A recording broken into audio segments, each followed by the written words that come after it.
Kerman eta David Bustamante. Haupa, Mikel Pablo. Bai, Kerman naiz. Bueno, zer, azkenean animatuko zara taitxi egitera, ala ez? Bai, tira, Mikel Pablo, goa! Venga, guazen ondartzara. Bai, bale. Bai. Hombre, zu zara David? Haupa, bai, Kerman. Ni naiz Kerman. Taitxi egitera zatozala? Bai. Bai, ondo. Ba, ondartzara jama beharko gara. Orduan, goaz elkarrekin.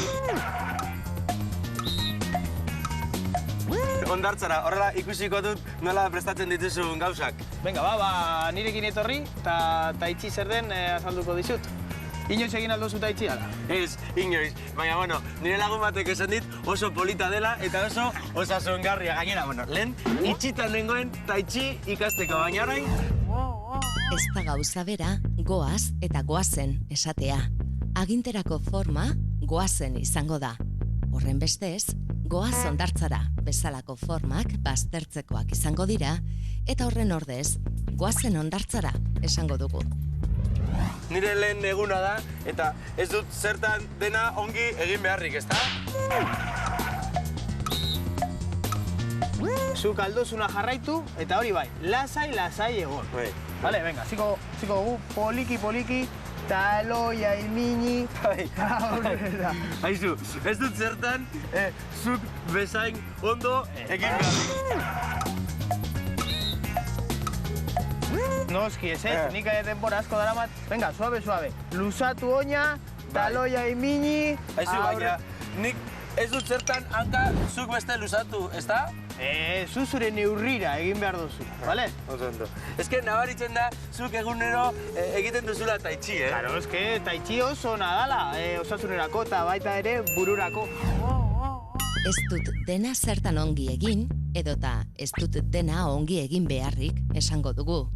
Horren bestez, ez ditugu bi egitura horiek nahastuko, eta bi forma horietako bat erabiliko dugu, ez biak batera. Horregatik, ez dut dena zertan ongi egin beharrik, ez da zuzena izango. David, ez dut zuri koipea eman beharrik, baina oso irakasle ona zara, Bueno, posten naz taitxia gustoko baduzu. Orain, infusio bat hartuko dugu, eta lasai, etxera. Primera, guazen elkarrekin infusio hori hartzera. Hemen ekarri dut bi ontzako, ba. Begira, ze ondo. Horrela, ez dugu taberna batera zertan joan?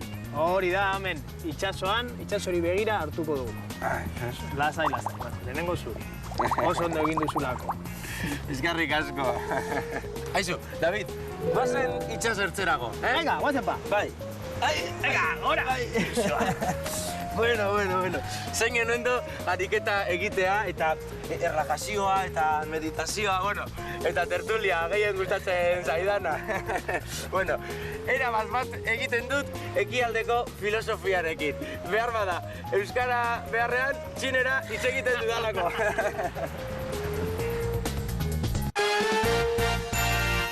David Bustamanterekin taitxi egiten ari zela, goazen aditzarekin nahastu eginda gaur Kerman. Gogoan izan, goaz eta goazen ez direla gauza bera. Aginterako forma da goazen. Horregatik, goazen ondartzara esango dugu, edo goazen kafe bat hartzera. Eta ez, goaz kafe bat hartzera.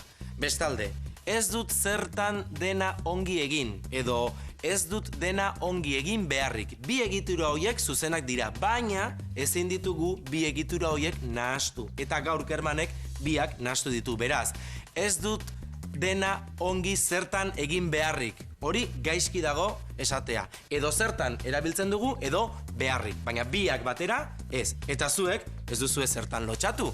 Badakizue, euskaraz ongi ikasteko, honekin edo harekin, baina egin.